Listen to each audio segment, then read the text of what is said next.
Good morning, Profiteers! I'm Enigma. And welcome to another Poke Battle online. As you can see here, I'm going up against my man J-Turk. He contacted me through the Enigma page, thanks buddy, and requested a battle, so yeah, why not?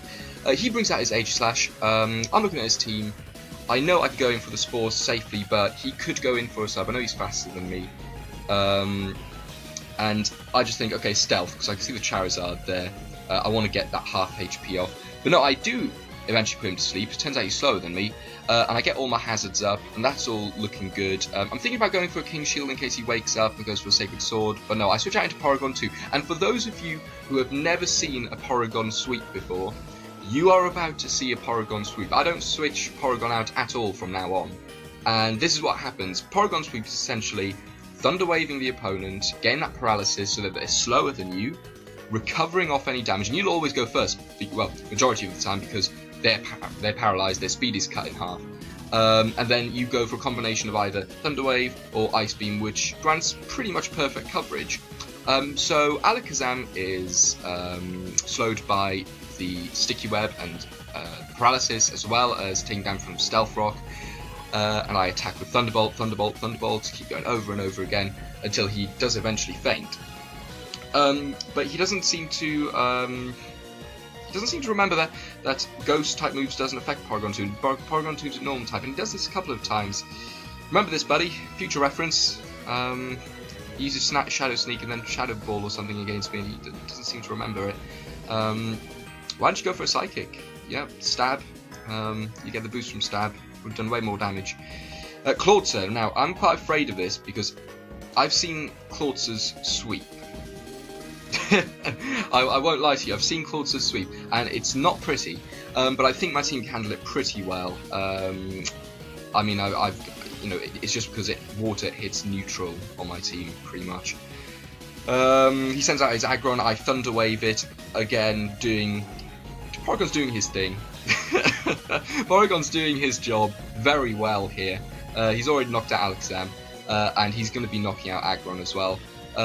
Surprised he didn't go for the Iron Head to get that little bit extra from Stab, and maybe eventually he would have turned out to be faster than me. You never know.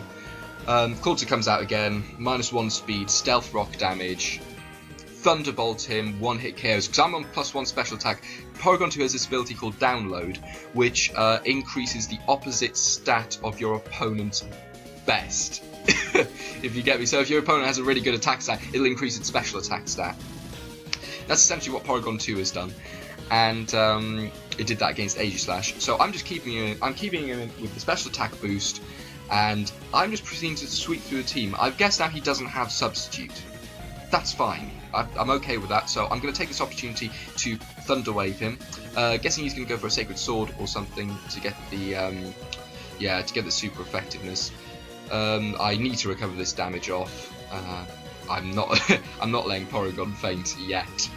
I mean, it's only halfway through the battle. He's doing so well already. So well, Porygon, right? Eating it up. Eating it up. I proceed to go for Thunderbolts. He goes for another Shadow Seek. Yeah.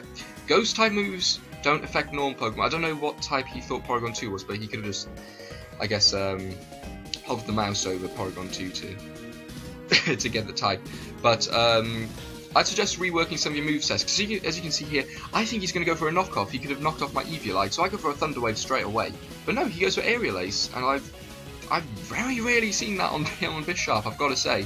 You might want to consider reworking your movesets a little bit. If you'd have gone for the knockoff, you would have had a decent chance to just destroy Porygon, because that's what gives it the extra bulk. Because it's an unevolved Pokemon, it will effectively double its defenses, and that's why it's so good, known as a tank. Last Pokemon, yeah, he's already swept through all his Pokemon. He faints his Bisharp, switches into Charizard, takes that stealth damage, and he goes in for X. And I'm like, okay, well, either way, I want to paralyze it. I just want to get that paralysis in. Start going for Ice Beams. He goes for Steel Wing. I don't know why he doesn't go for a Dragon move to get that extra tap, or maybe a Fire Blast or something. Sorry, not Fire Blast, but a physical move, But knocks him out, and that is a a Porygon2 sweep. Thanks for Manjay Turk for that battle. It was very fun. It gives a chance to show what Porygon can do. The power that is Porygon. You don't know real power until you've learned how to control a Porygon2. That is the height. This is like Rocky Balboa heights, okay? He's the Rocky Balboa of the Pokemon world. Porygon2 Eviolite. If you want to see a video on Porygon2 build, I can show you that as well. Leave a comment in the section below if you want to see it. Feel free to like, comment, subscribe, and I'll see you over on Pokemon Prophet Enigma. Peace out. Oh, no, one more thing. Event on Pokemon Prophet Enigma on Facebook. Links in the description. Legendary giveaway. Kyogre, Rayquaza, Groudon. See you around.